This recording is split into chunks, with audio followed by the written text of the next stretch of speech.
This retrospective is dedicated to my dog Waverly. I couldn't have asked for a better companion the last 10 years.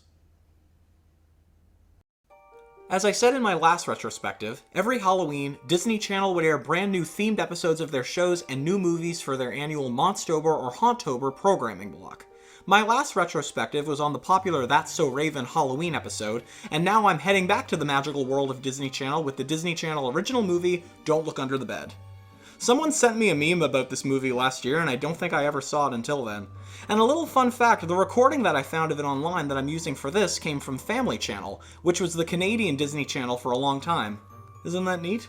Family Channel unfortunately is shutting down soon, but anyway, let's begin.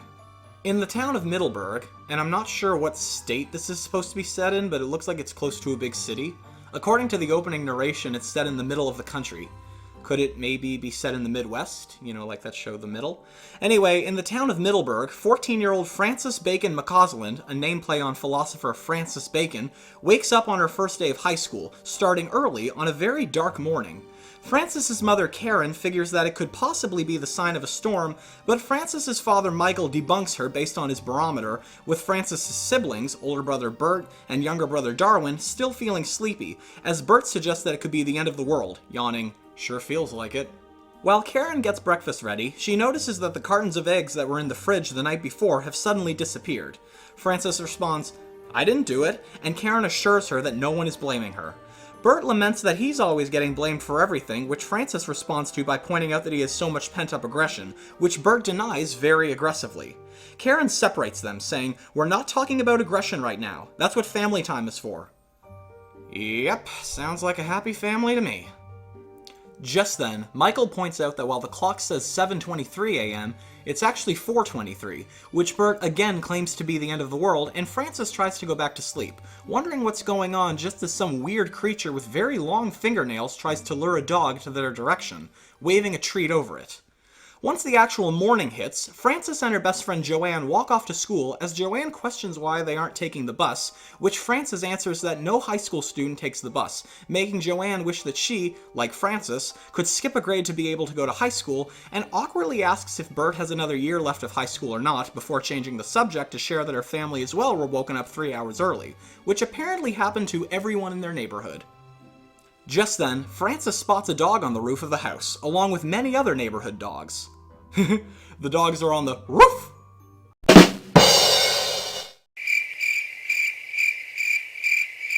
Once Frances and Joanne arrive at school, Frances spots a boy staring at the pair, but Joanne doesn't see anything when Frances points it out to her, and he completely disappears when Frances tries to point him out. After Joanne takes off for her own school, he returns, but Frances doesn't notice as the weirdness continues when she goes inside the school. As her biology teacher, Mr. Kepler, is giving a lesson on the egg, his car is mysteriously pelted by eggs that seem to rain from the sky, much to the shock of the boy from before as he heads to the school rooftop and notices a whole pile of empty egg cartons. Back in class, Mr. Kepler spots Frances talking to another student, prompting him to stop his lesson. It's kind of like when your teacher catches you talking in class and says, "Well, if what you have to say is so important, why not share it with the rest of the class?" Although, Mr. Kepler is a bit nicer about it. He just simply asks Frances, "You have a question?" Seeing as everyone else was woken up early by their clocks, Frances asks Mr. Kepler if the same thing happened to him. It seems as though the answer is yes when Mr. Kepler asks Frances how she knew, and Frances explains that since it seems to have happened to everyone else, she's been taking notes based on stories from other students. Mr. Kepler takes Frances's notes from her as the boy from before reappears as part of a model of the human body, but when Mr. Kepler looks for himself, nothing. At the end of the school day, Mr. Kepler is baffled to see what happened to his car and asks Frances if she knows anything about it. Meanwhile, the boy watches from a house roof, with a dog, as Frances and Joanne make their way home. Joanne says hello to Bert as he bikes past, and Frances figures that Joanne has a crush on Bert. Joanne denies it at first, but admits that she does find him cute and makes Frances swear not to tell Bert as Joanne takes off for swimming practice. The boy makes his way over to Frances and she notices, asking if he's following her. The boy seems happily surprised to know that Frances can see him, but he disappears again when a school bus passes.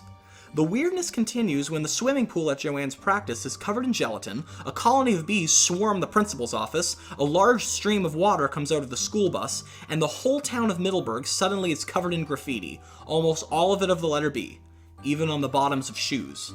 But when Mr. Kepler comes home, covered in eggs, his dog jumps off of the roof to greet him. Or maybe he just wants the eggs? The next day, Michael claims to have found his newspaper in the recycling bin, and Bert is questioned immediately, much to his annoyance, still feeling like he gets blamed for everything.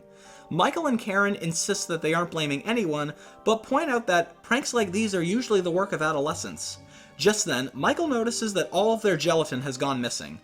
Bert immediately insists that it wasn't him, but when Frances points out that somebody had to take it, the finger is pointed immediately at her. Upon meeting with Joanne to walk to school, she blames Frances for writing "Joe loves Bert" on the front yard in flowers. Frances insists that it wasn't her, but Joanne doesn't listen and leaves for school without her. By the time Frances arrives at school, everyone else has almost completely become statues until the bell rings. Once inside, everyone at school looks at Frances, blaming her for what's been going on, given that her locker is the only one that hasn't been vandalized with a B. But when Frances opens her locker, the B is written on the inside. One student praises Frances for supposedly vandalizing the whole town and egging Mr. Kepler's car, no matter how hard she insists that it wasn't her, as the boy, now in a tuxedo, is watching her using binoculars as she heads over to him. But only she can see him as he steals a cherry from a student's lunch. The boy introduces himself to Frances as Larry Houdini. Frances points out the similarly named magician Harry Houdini, to which Larry fires back that it's better than being named after Francis Bacon. Frances adds that Houdini isn't even a real name, and Larry states that he's only an imaginary friend. Frances finds this very weird, claiming not to have an imaginary friend, and Larry points out that perhaps Frances is only imagining him.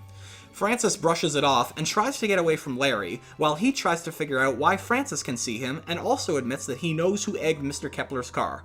According to Larry, it was the work of the boogeyman, who for some reason seems to have some kind of grudge against Frances. Larry states that Frances is being framed.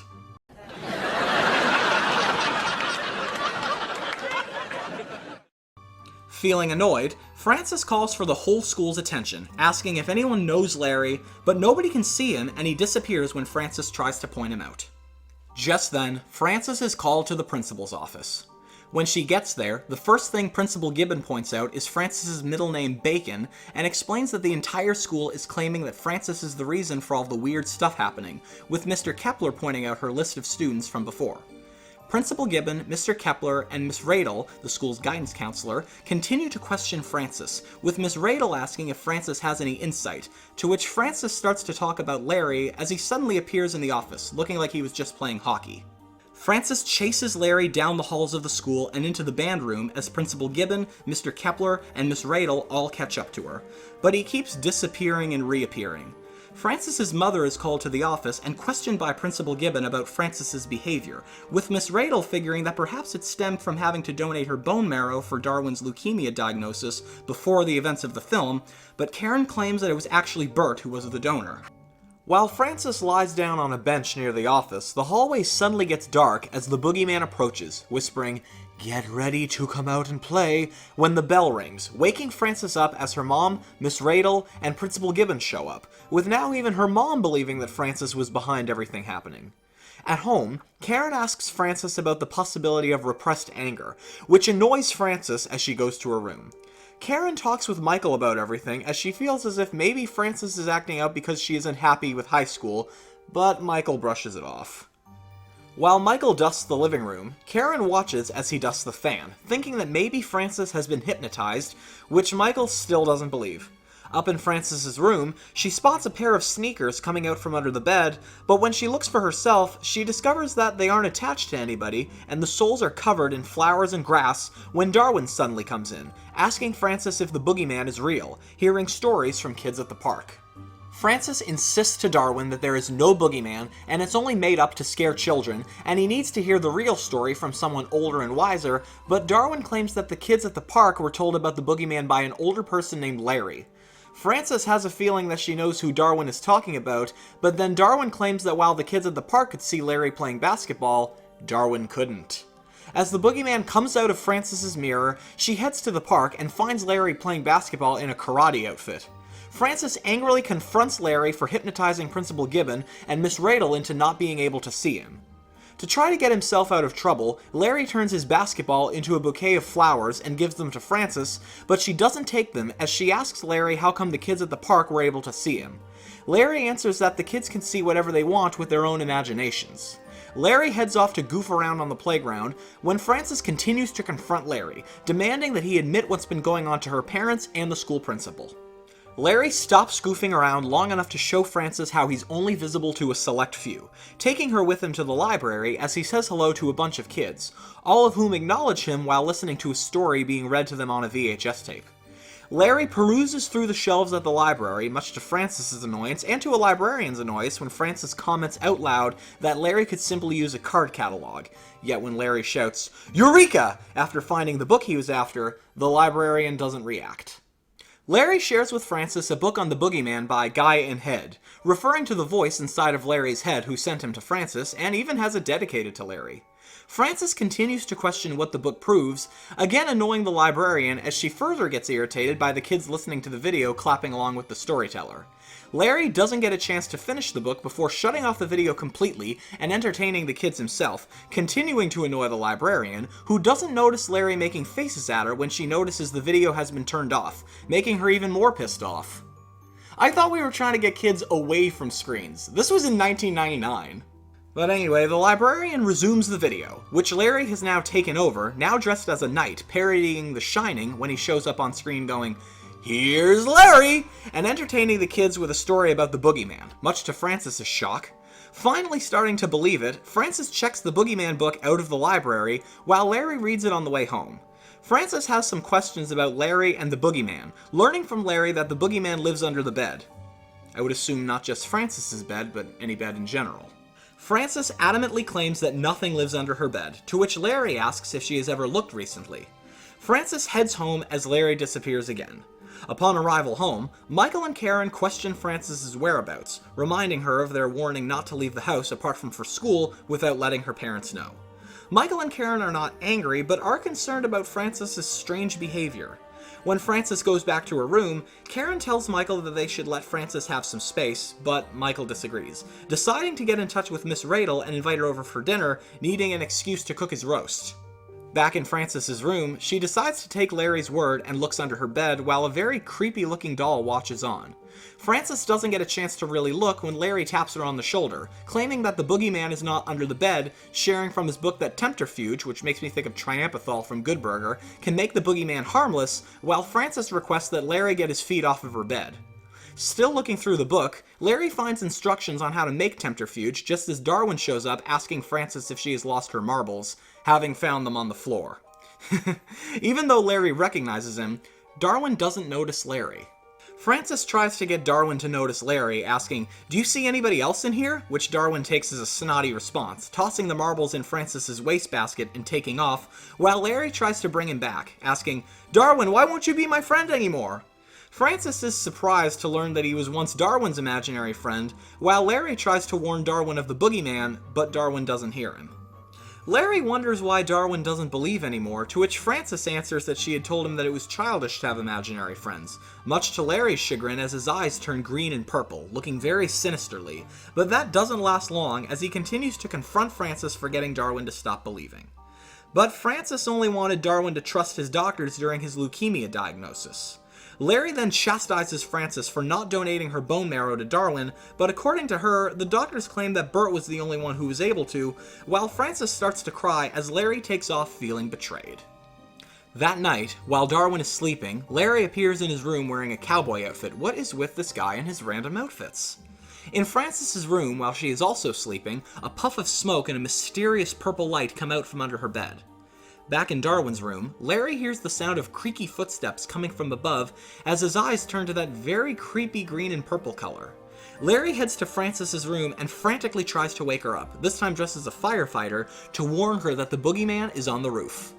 This wakes Frances up right away as the pair head outside, but all Frances can see on her roof is Christmas lights. However, she starts to suspect that something is going on when the string of Christmas lights dangle from the roof only to be brought back up. Frances goes to get Larry a ladder, but he suddenly disappears, like always. Frances goes to look and finds Larry sitting on the roof, quietly following the boogeyman, who is stringing Christmas lights on the roof.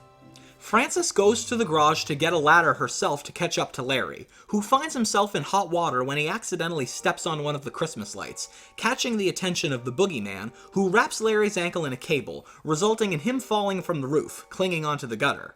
Frances returns with the ladder as Larry shouts to her, asking if she can see the boogeyman, but she seems not to as Larry falls from the gutter, with the cable still attached to him and dragging a Santa gnome attached to the cord with him, landing on Frances as she drops the ladder and the top of it breaks her parents' bedroom window, waking up both Karen and Michael. Much like the lockers before, all of the lights in Middleburg suddenly go out, but the McCausland's home is the only one lit, surprising both Michael and Karen as they make their way outside, immediately noticing Frances as she struggles to come up with a believable explanation. The next morning, Michael discovers that their house made the front page of the newspaper as reporters and cameras race up to him with questions as he flees to the house, trying to shoo the reporters away. Karen questions Frances as to why she was outside with a ladder, but the doorbell continues ringing and Michael answers a phone call very irritatedly, while Frances is zoned out. To try to get away from all of the commotion, Michael pitches the idea of going on a family drive, which Bert sarcastically states, "Oh, I'd love that, but I've got this elective dental surgery," a remark that makes Michael furious. Frances asks if she can stay behind, claiming to not feel well, angering Michael even more, but seeing what's been going on and not knowing the full extent of it, the family takes off while Frances stays behind. Frances finds Larry in the garage, and he has the best outfit to match, surprisingly unharmed after falling off of the roof, given that he's imaginary and all and can never die. After a child stops believing in their imaginary friend, they just go and look for a new one. However, when Darwin stopped believing in Larry, he still felt like Darwin needed him. While in the garage, Larry shows to Frances his tempterfuge that he was planning on making for the boogeyman. Frances questions why the boogeyman is bothering her now if he gives up on someone after they've grown up, as Larry claims, but even he has no answer for that. However, Larry states that once the machine is plugged in, it will speed up the boogeyman's age. Frances doesn't believe this herself, so in a black and white scene change, Larry shows her by plugging jumper cables into a carton of milk. I would say that that's weird, but remember this is an imaginary friend we're talking about, mimicking Dr. Frankenstein. Really, all the machine does is blow up the milk carton, getting what looks like expired milk all over Frances. Oh my god, that's disgusting. Larry tries to clean it off of her with a towel, but he accidentally scratches her. Frances grabs the towel from Larry and notices that his fingernails have grown longer. Frances goes inside to take a shower, and when she finishes and looks in the mirror, Larry shows up behind her, this time dressed like a scuba diver. But when Frances looks behind, once again, Larry has disappeared, only appearing in the mirror. Just pausing to reflect.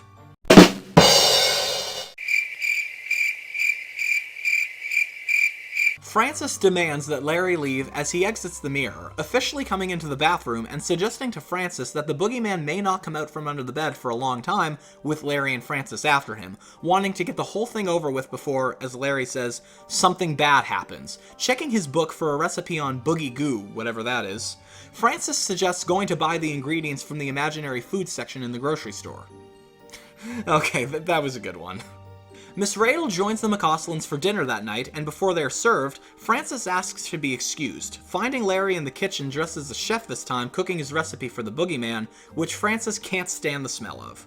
According to Larry, it's made from rotten eggs, burnt sugar, Limburger cheese, jalapeno peppers, bacon grease, anchovies, some sort of insects as Frances discovers on the spoon, and the McCauslands' leftovers and other weird things. It's almost like a potion. At the dinner table, Michael offers Miss Radel pudding when Karen smells something funny, heading to the kitchen where once again Larry has disappeared and Karen is shocked, questioning why and what Frances is cooking. Frances makes up the excuse that it's a homework assignment for her home ec class, but Karen points out that Frances isn't taking home ec.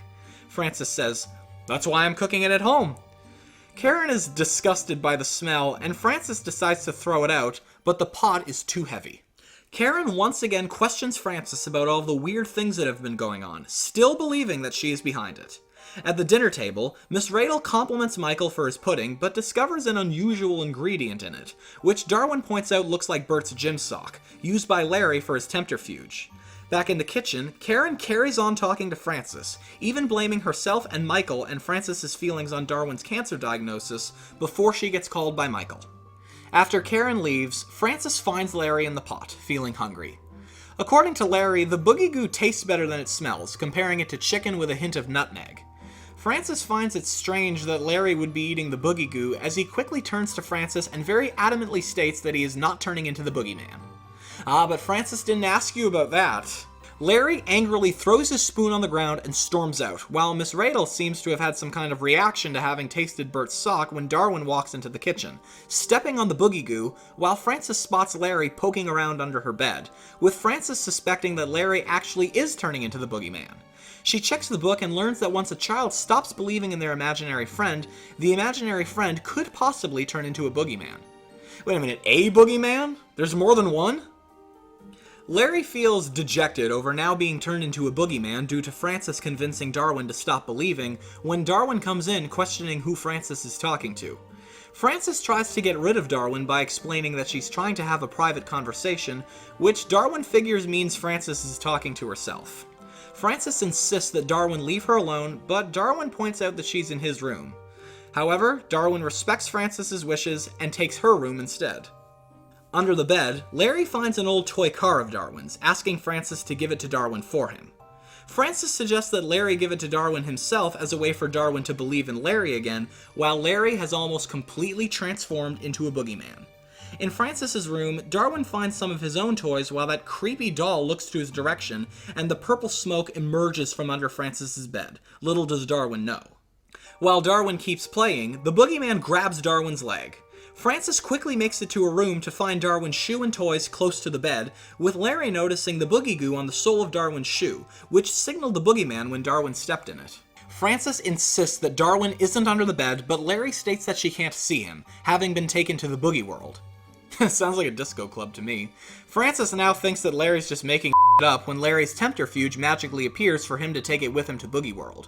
Frances insists that she tag along due to her regrets about not being a donor for Darwin, but Larry has some concerns, not wanting Frances to be trapped forever. When Larry takes off, Frances looks under the bed only to be startled by some weird toy with a gigantic rabbit head. When she gets it out of her way, she notices what appears to be some kind of portal. She reaches her hand in only to be stopped by Michael, who asks Frances if she put Bert's gym sock in the blender. Frances doesn't answer at first, wanting to rescue Darwin, but Michael insists that he's not leaving Frances's room until he hears from her what is really going on. Frances confesses to Michael that everything happening in Middleburg is because of the boogeyman. Unsure of how to respond to that, Michael suggests that maybe Karen would be a better person for Frances to talk to. After Michael leaves, Frances goes back under her bed and arrives in Boogie World, immediately catching up to Larry, now dressed kind of like Indiana Jones. Frances is amazed to see how big Boogie World is and wonders how she'll be able to find Darwin. Larry suggests using a large version of Darwin's toy car, passing through an enlarged old peanut butter sandwich where some very creepy serpent-like creature grabs hold of Frances's ankles, causing her to fall and land on the sandwich. Frances asks Larry why the boogeyman is only after her, and Larry responds by asking Frances if she ever had an imaginary friend herself, which Frances denies. Larry and Frances make it to the car and push it backwards to get it started, and the car takes off once the pair hop aboard. Man, this looks like it was a lot of fun to shoot. However, Larry is ejected by a cable connected to his backpack, which turns out to be an extension cord plugged into an outlet in Frances's bedroom, and Frances crashes into a roller skate, which falls off the cliff with the car still in it. Just then, Frances can hear Darwin calling to her from inside of a sack, which signals the boogeyman as he creeps up behind Frances. Using a large plastic eyeball as a bowling ball, Larry knocks the boogeyman out before he can attack, making Frances turn around. While Frances tries to set Darwin free, Larry connects a pair of jumper cables to the boogeyman's arms, but with the extension cord unplugged, it doesn't work. Frances goes to help Larry, crushing the boogeyman with a large book before going back to help Darwin. Just then, Larry creeps up behind Frances, now fully transformed into a boogeyman, as the original boogeyman reappears, having survived the book falling on top of him as he traps Frances into a net, as he says to Larry, "Stash Franny someplace or other while I get rid of the little brother." Frances calls to Darwin to ask Larry for help, but Darwin doesn't believe in Larry because of Frances, who admits to Darwin that she was wrong and said that because she was afraid at the time. Frances has Darwin clap his hands to show he believes in Larry, but the boogeyman tries to silence Darwin. Darwin's calls for help turn Larry back to the way he was before as he goes to stop the boogeyman. Frances follows after Larry, holding onto the cord to plug the tempterfuge into, while he pulls Darwin away from the boogeyman before he can drop Darwin off of the cliff. Frances looks around but can't find an outlet to plug the tempterfuge into when Larry finally pulls Darwin out of the boogeyman's hands, angering him further as he grabs onto Larry, throwing him further as the boogeyman's nail grows longer, but Larry stops him with an enlarged crayon while Larry tries to fight the boogeyman away, even mimicking the boogeyman's rhyming way of speaking. The boogeyman's other fingernail grows longer, and Larry uses an enlarged pen to fight with, but the boogeyman slices it in half. With no outlet, Frances uses wires from clothes hangers hooked onto a large battery to wrap around the plug for the tempterfuge to work, while the boogeyman closes in on Larry.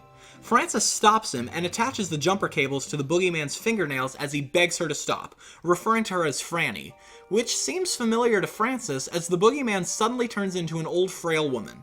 Just then, Darwin frees himself as the boogeyman's fingernails touch and the tempterfuge blows up, returning the boogeyman to his original form as he goes back for Larry. Frances confronts the boogeyman and states that she is not afraid of him. The boogeyman tries to frighten Frances further, but she yells, "Stop it, Zoe!" Much to the shock of Larry, the boogeyman is actually Frances's old imaginary friend Zoe. After apologizing for abandoning her years ago, the two touch hands and the boogeyman is transformed into Zoe, with everyone now returned to Frances's room. Also, does Zoe look familiar to any of you? That's our friend Rachel Kimsey, a previous guest on Nostalgia Talk last year. It was my first union project. It was my first professional actor job. Even the audition process was novel and educational for me because up until then, I had been planning on doing theater. I was like, I want to chase that Shakespeare thing. And then I made this movie and I was like, making movies is really fun though. And I got to do an accent, which was great because I had just been doing study abroad in England. So I was like, sure, I can do that. And now I look back and I'm like, it's fine. But it was an amazing experience. It was like this, the wig and the costume and the makeup was this high drama porcelain doll kind of thing. And by chance, Erin Chambers, who was the lead in the movie, she and I went to college together. We didn't know each other super well, but we crossed in the hallways and we have our circles of friends overlap very deeply. And for the last 25 years, we have continued to see each other at auditions and at work. And that feeling of oh, that was where we both started was really special because we both kind of knew that was the beginning of the rest of our lives. And when I did Justice League Action, one day I walked into the room and Stephen Tobolowsky was there and I was like, finally, I get to tell you, because on that set, I was like, can I ask you some questions? And he was like, yeah, I got time. I'm just hanging out in Utah, so sure, ask me questions, new kid. And he was so kind and he was so generous with his time and he gave me great answers to totally basic questions. And I was able to tell him, I was like, you made such a big difference to me on my very first ever movie. And he was like, I loved shooting that movie. We had such a great time. Did he remember you?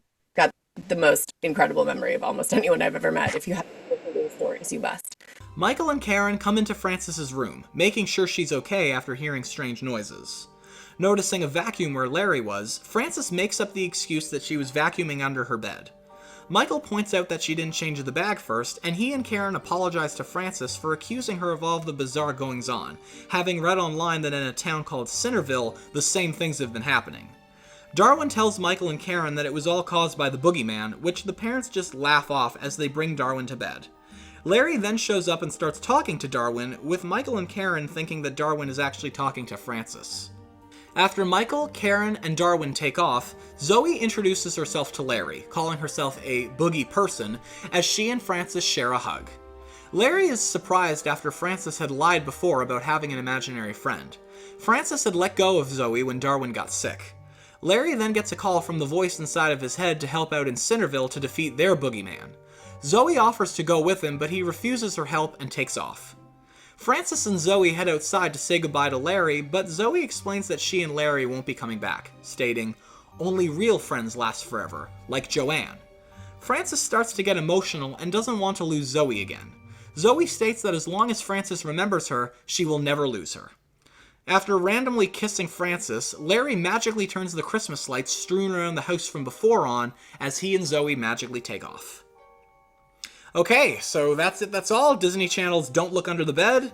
Definitely one of the most unusual Disney Channel movies I've ever seen. This actually was banned from Disney Channel after it was thought to be too scary. And I mean, it is a little dark, not just the Halloween vibe, but having Darwin go through leukemia.